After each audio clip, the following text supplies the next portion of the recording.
Kita lanjutkan ke slide yang kelima, berbicara mengenai kehidupan manusia dalam dimensi waktu.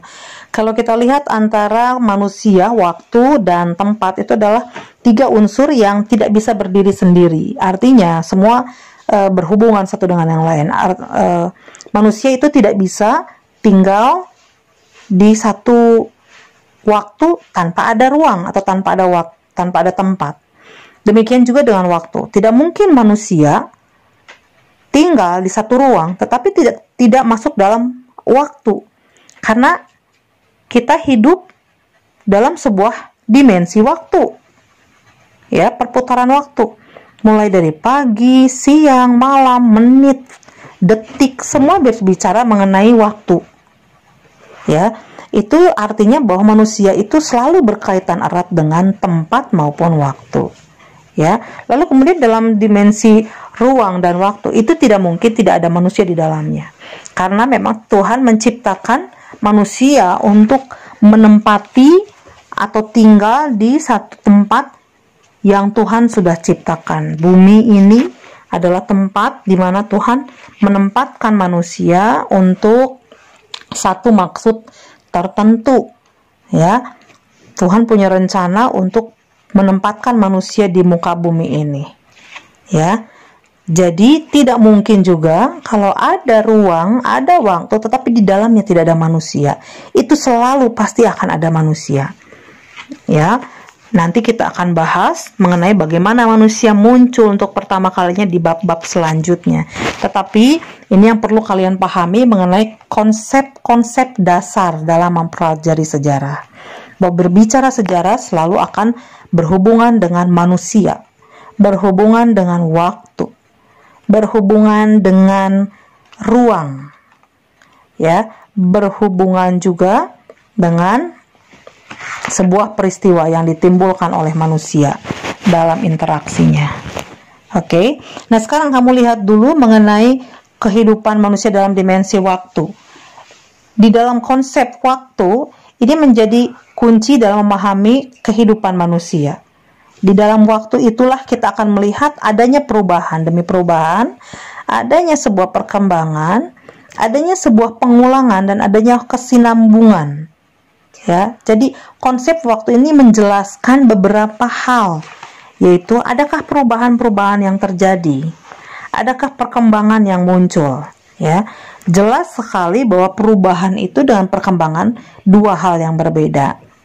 Ya, apakah ada perbedaannya? Ada, ya. Nah, di dalam konsep waktu inilah semua hal tersebut terjadi, ya. Nah, 4 hal ini juga merupakan konsep dasar yang perlu kalian pahami untuk mempelajari sejarah. Artinya nanti di dalam sejarah, kita belajar sejarah, kamu pasti akan menemukan, atau mungkin nanti ibu akan menyuruh kalian mencari apa perubahan yang terjadi dari sebuah peristiwa, apa perkembangan yang terlihat dari sebuah masa, adakah kesinambungan dari satu peristiwa dengan peristiwa yang lainnya, atau adakah pengulangan yang terjadi dari satu peristiwa, ya. Itu hal-hal yang lazim atau yang selalu akan terjadi, ya, dan itu akan terlihat dengan jelas. Oke. Nah, dari beberapa penjelasan mengenai ini semua, mengenai konsep ruang, waktu, dan tempat, ya, kita nanti akan bertemu dengan beberapa konsep lagi yang harus kalian pelajari. Nah, sebelumnya nanti kalian harus cari dulu apa yang dimaksud dengan perubahan. Jadi, setelah kalian membahas atau kalian mendengarkan materi ini, kalian cari penjelasan mengenai 4 konsep ini, yaitu yang pertama, cari yang dimaksud dengan perubahan. Berikan contoh. Yang dimaksud dengan perkembangan. Berikan contohnya. Kemudian kesinambungan, berikan contohnya. Lalu konsep pengulangan dan berikan contohnya.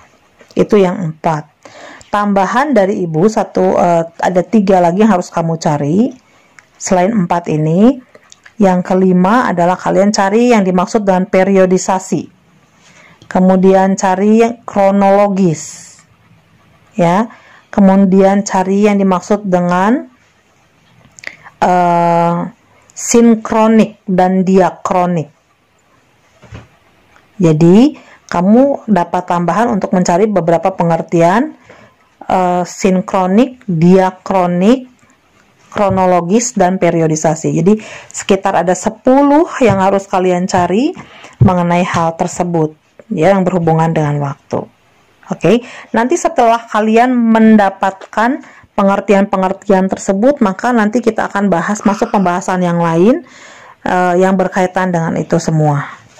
Oke, nanti setelah kalian selesai dengan slide yang kelima ini, kalian baru akan masuk ke slide yang pertama.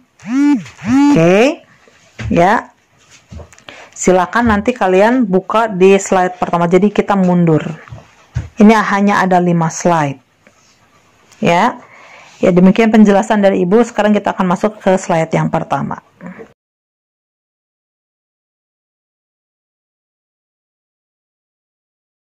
Sekarang kita lanjutkan ke slide pertama mengenai hakikat sejarah. Ya, dari kita sudah membahas mengenai sejarah itu, pengertiannya, kemudian unsur-unsurnya. Kita bisa menarik kesimpulan bahwa sejarah itu berhubungan dengan kisah hidup manusia. Ya, lalu kemudian sejarah juga berbicara tentang peristiwa dalam kehidupan manusia. Maka sejarah itu kita bisa buat pengelompokan, ya, atau kita bisa melihat sejarah itu dari berbagai macam sisi. Kita bisa lihat sejarah sebagai peristiwa, ya. Di situ dijelaskan mengenai peristiwa atau sejarah sebagai peristiwa itu adalah bahwa setiap peristiwa itu memiliki pengaruh besar di dalam kehidupan manusia. Artinya bahwa peristiwa ini berhubungan dengan peristiwa, kejadian dalam sejarah. Ya, jadi kalau kamu lihat ada satu contoh peristiwa sejarah, itu disebut sejarah sebagai peristiwa. Lalu kemudian ada lagi sejarah sebagai kisah. Sejarah sebagai kisah itu adalah sebuah rekonstruksi atau menghadirkan kembali kisah masa lalu dari seorang tokoh. Ya, jadi kalau yang sejarah sebagai peristiwa itu menunjukkan adanya peristiwa atau kejadian, jadi menceritakan tentang sebuah peristiwa atau kejadian. Kalau sejarah sebagai kisah, itu adalah sebuah sejarah yang menceritakan kisah hidup dari sebuah tokoh, seorang tokoh. Ya. Nah, selain ada 2 ini, hakikat sejarah sebagai peristiwa, sebagai kisah, ada lagi yang ketiga, sejarah sebagai ilmu. Yang dimaksud sejarah sebagai ilmu ini adalah sejarah mencoba menghadirkan sebuah peristiwa sejarah sebagai hasil dari penelitian sejarah. Penelitian sejarah yang menggunakan metode-metode penelitian sejarah. Nah, nanti di sejarah peminatan mungkin akan dibahas secara lebih rinci mengenai apa itu sejarah sebagai ilmu, artinya penelitian sejarah. Ini hanya akan dibahas di kelas IPS nantinya. Ya, kalau kelas IPA dan bahasa tidak akan dibahas mengenai sejarah sebagai ilmu ini. Artinya penelitian sejarah itu tidak akan dibahas. Nah, untuk apa kemudian dilakukan penelitian sejarah? Hasil dari sebuah penelitian ini nanti akan menghadirkan sebuah fakta-fakta atau sebuah peristiwa sejarah yang bersifat faktual, nyata. Ya. Jadi bukan rekayasa, waktunya, sumber-sumbernya, pelakunya, semuanya ada. Itu sejarah sebagai ilmu. Kemudian ada lagi yang keempat, kita bisa lihat sejarah sebagai seni. Di slide ini tidak ada, jadi kamu harus tambahkan 2 tadi. Sejarah sebagai peristiwa sudah, sejarah sebagai kisah sudah ada, lalu kalian tambahkan sejarah sebagai ilmu dan sejarah sebagai seni yang keempat. Yang dimaksud dengan sejarah sebagai seni ini adalah sebuah karya sejarah di mana dikemas, dibentuk sedemikian rupa sehingga menjadi sebuah kajian atau sajian yang menarik untuk dibahas, untuk disimak, untuk dipelajari.